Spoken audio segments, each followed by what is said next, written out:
Yo, Vibe Tribe, we're back with another podcast. Zach Plotkin, your host, sitting next to the one and only Mason Cohn. Yo, Vibe Tribe, what's up? And we got a special guest, Trey Lewis from California. He goes to Drexel.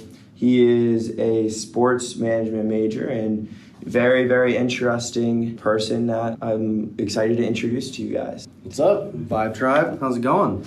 So there's people out there that have not learned about what your company is and what you're doing. So what is Sports Talk? And give us a pitch. For sure. All right. We are a mixture between fantasy sports and the stock market. Every team has a value, a monetary value, and that value changes depending how they do on the field. So you can create a portfolio of your favorite team. And this is all sports, correct? Yeah. Well, we're starting with the core four. So football, basketball, baseball, hockey. But yeah, you can create a portfolio of your favorite teams that you're going to do well. You can then share that portfolio with your friends, compete to see who's making more money. So if I think the Panthers are going to do well next season, yep, I could invest money into the Panthers. Yep. So let's say the Panthers are at like $20 a share. You can buy 2 shares for $40. Then they end up doing really well. The share price goes up to $22.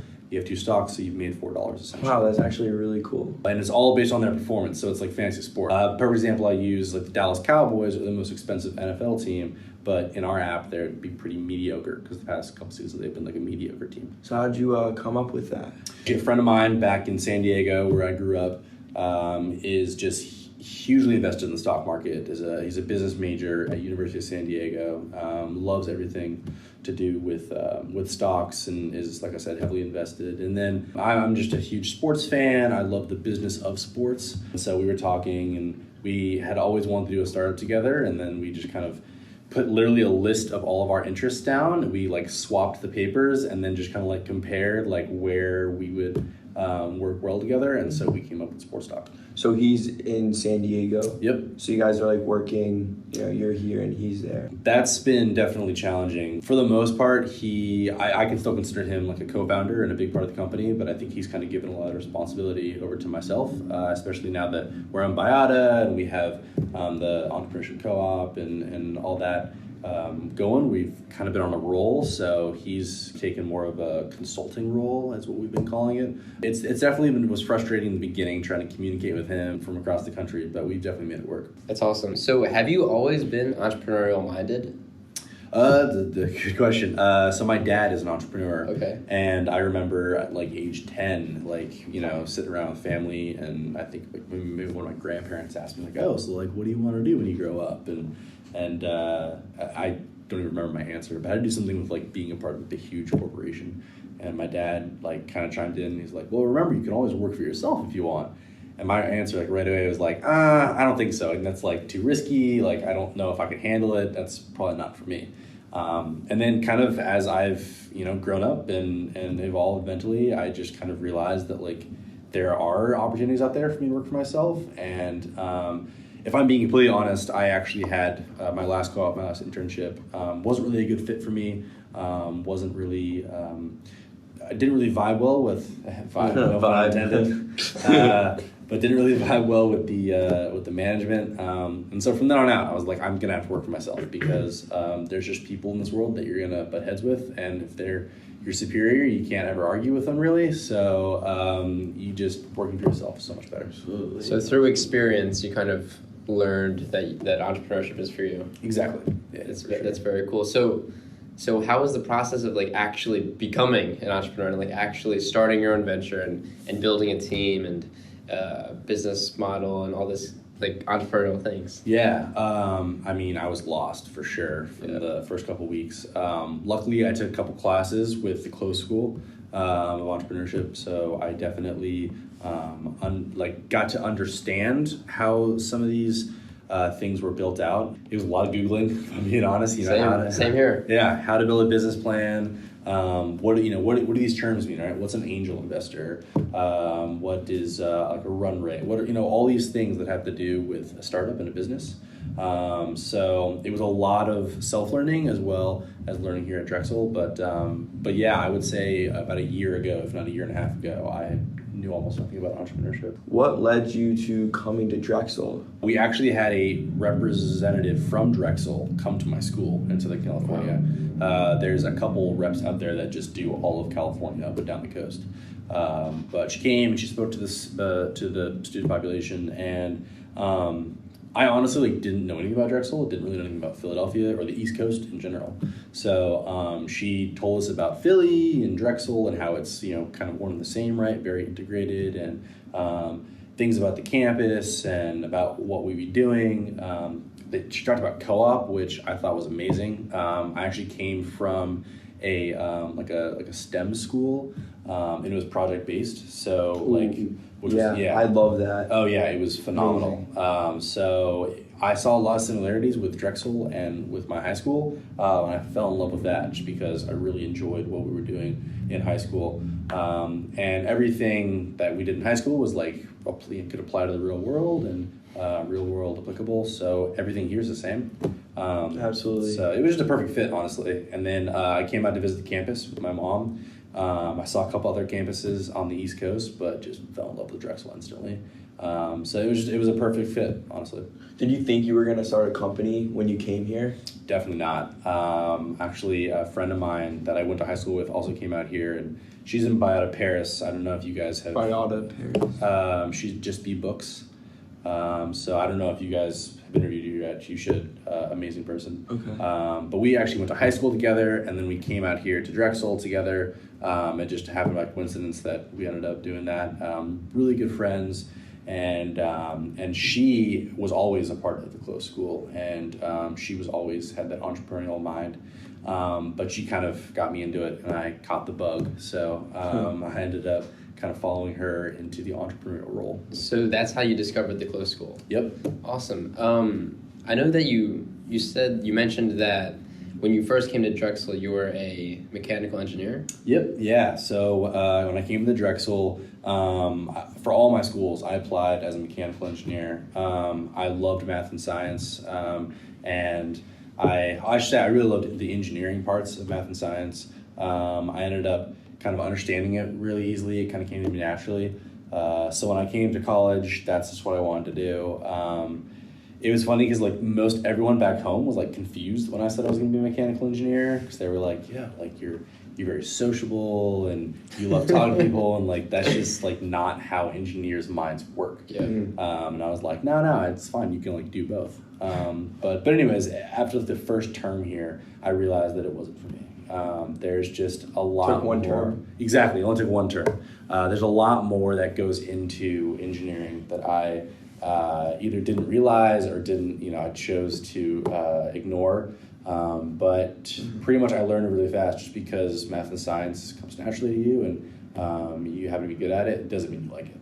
And I was definitely doing math and science that I'd never done before, and just, at parts were confusing, other parts just weren't interesting. So I said, all right, I got to change. I agree. So you changed to sports. So yes, I was actually in between a couple. I was in between architecture, which was kind of out there, marketing, and sport management. And I knew I wanted to go into, architect aside, I wanted to go into kind of a businessy type of area. And I heard about sport management. I heard how it's really just the business of sport. And I learned that you can actually do a concentration in sports marketing. And the way I was explained and the way that I tell people is marketing is so much easier when you love the product that you're selling. Mm-hmm. And so sports marketing was just a perfect fit for me. I understood sports. I loved sports. And so, where does your love for sports come from? I would say it comes from both my parents, really. It's funny because my mom is a huge soccer player, loves soccer. And I played pretty much every sport under the sun. Hockey? Growing up. I didn't. I've tried hockey. I haven't played it competitively, but I used to play with my friends a little bit. But I played pretty much every sport except for football. My parents did not allow me to play football. Which I think the more. You seem like a perfect, fit for a football player. I know, right? That's what everyone says. Oh, you played tight end? I was like, no.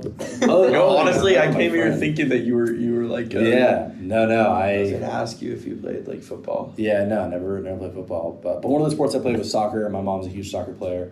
I told her after 3 seasons, I was like, Mom, I can't anymore. It's too much running. And she's like, what? And I'm like, yeah, you just chase a ball up and down a field. I can't. What did she say to that? And she was like, I can't believe you. This is ridiculous. Hey, basketball? Yeah, so then I went to basketball. My dad played basketball growing up, so I went to basketball. My mom was pretty upset about that because she was like, it's running. And I was like, no, Mom, this is sprinting. Like, it's not 70 yards you're running up and down a field. It's, it's more sprinting. So I played basketball, and then I've sprained both of my ankles 2 times each. Oh. So 4 sprains in total. And once you do it, it's just so much easier to do it again. So I decided to not play basketball, continue that, and I picked up golf.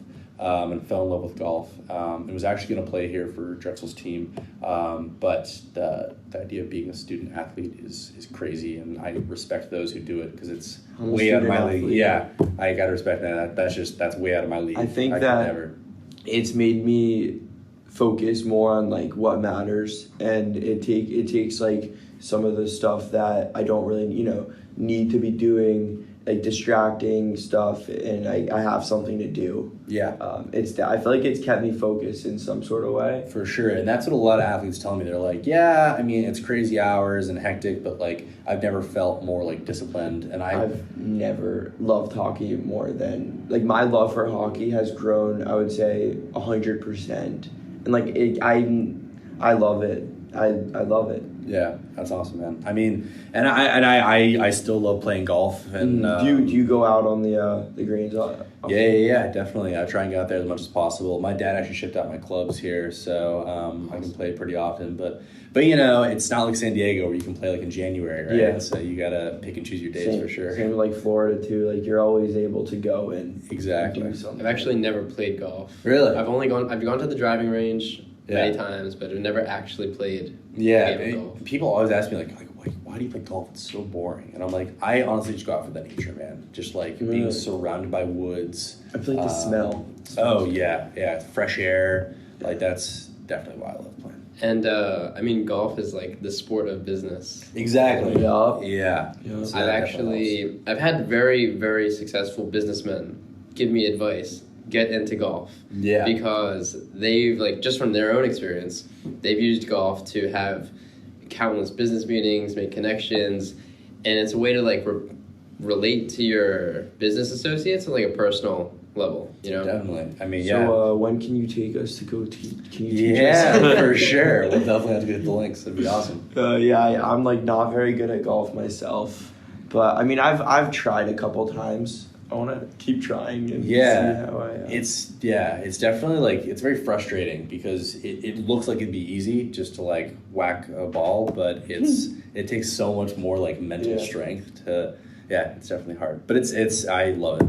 Yeah. So what do you do in your free time? Oh man, the very little free time I have, I would definitely say that I'm either hanging out with friends. I'm a big extrovert, which, I mean, people always say they're an introvert, but they never really like, oh, I love being extroverted. Have you ever taken the test 16 personalities? Yeah, I have, I can't remember what personality I am now, but it was the same as like Oprah and Obama, I think. I think I may have gotten that one. Mine was campaigner. Okay. I'm like close to Robert Downey Jr., so I'm like stoked about that. But I am obsessed with 16 personalities. Yeah. Because I feel like it teaches you so much about like yourself. Definitely. And yesterday, you brought up extrovert, and yesterday I saw mine, and I'm a 92% extrovert. Wow. And I thought that was a little creepy. Yeah, for sure.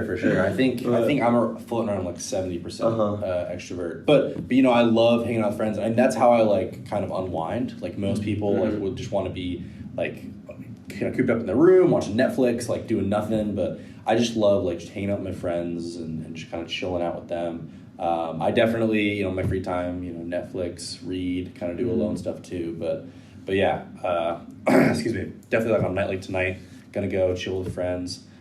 Unwind. Yeah, the more like I've been involved in entrepreneurship and like business and having hectic schedules, the more I've kind of understood that like life is all about balance, right? You have to like pace yourself.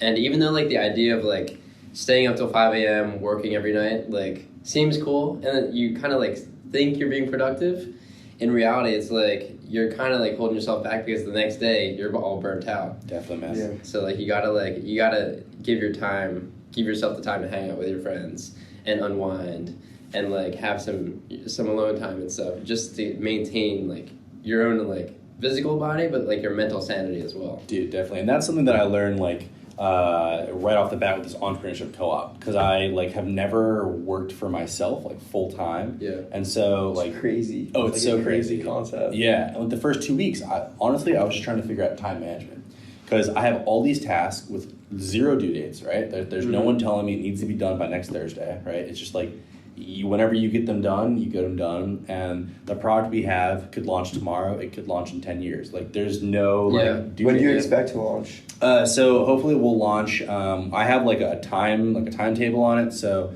the ideal goal is that we'll launch January 2020. So this January, but more of a realistic date is when I graduate in June. So pretty much any time will be acceptable between January and June. That's So awesome. what are some of the things you're gonna work on like this summer? For sure. So this summer, we actually are going to have like a soft opening per se. Like a beta test, like a test exactly. launch. Yeah, we'll do that probably in the fall. I would do it. Yeah. I think it's such a cool. Is anybody else like doing this? Is this just you? There's a couple different different companies out there. The problem, I don't want to say problem because like they're doing their own thing, but the difference that we have is they're kind of more focused towards like finance people. So it's like really in depth, like stock market jargon, and like they have all these different complicated like ways to invest money. Yeah. But that's not us. Like we're for the everyday user, very simple, very understandable like ways to invest. And so that's kind of like our spin on it. Because like I'm not a huge like finance person. I do enjoy investing in the stock market because I am, but like I don't do it every day. And I've used some of these other apps, and it's just really confusing to like go through and like understand what they're trying to do. But finance people go crazy over it, right? Because that's like their job, their passion. So yeah, I love that. Like that's why I enjoy using Robinhood so much. Definitely. Because I love the idea of investing. Yeah. Like it keeps your mind active. It keeps you interested in like the markets and things like that. But like some of these platforms are just way too complicated for me. I'm not a finance person. Yeah, I think that like when I think about like the stock market a good amount, and I have some money on Robinhood also.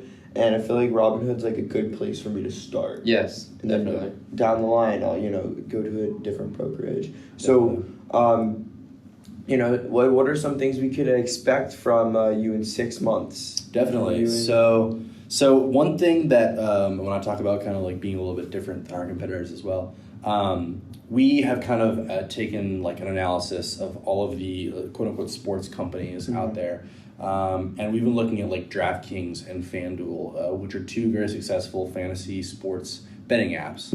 And we also like kind of dissected ESPN, which is a very like successful sports media company.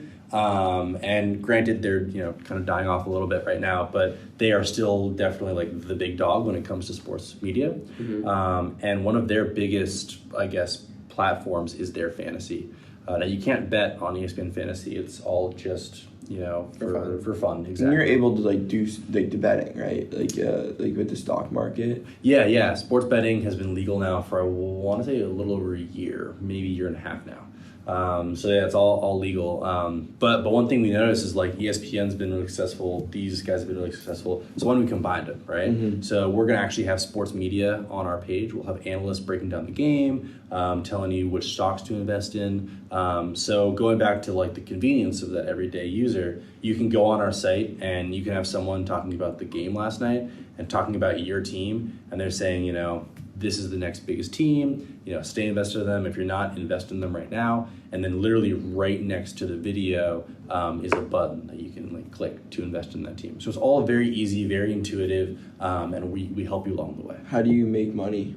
So we have 2 ways for revenue right now. Sponsored ads on the page, as well as like a brokerage fee. When you invest in the stock market. I know Robinhood's a little different. When you invest in the stock market, usually it's like $6 to a brokerage fee or something like that. So ours won't be that expensive, more like 25 cents. A little bit more affordable for the everyday fantasy user. But every time you make a trade, 25 cents brokerage fee. Do you have like some of like the app, or is it an app or website web-based first, and an app? and then it'll be an app a little bit down the road. Very Awesome. cool. That's exciting. I think it's extremely respectable and super cool that you can apply your passion, like sports, and turn that into a profession that like you enjoy to do. Definitely, man. And that's like something I never thought would be possible. I always had like a dream of like, I'm going to work somewhere in sports. I don't know where, but I want to work somewhere in sports. And unfortunately, sports is a very competitive field where there aren't a whole lot of jobs opening up every day. And if they are, they're very low paying because, you know, So many people are just so willing people, to. Exactly, and they just want to do it because it's sports and they love it, so they're willing to do it for almost next to nothing. So, so I found a way to kind of make my own job, right? And I think that's kind of what entrepreneurship is in a nutshell, right? It's like you have a passion and there's no job out there for you right now, so you literally create your own job. Yeah. Wow, that was unbelievable. I like that. Well, I thank you, Trey, for being on the VyBCast. Thanks for having me. And Tribe out.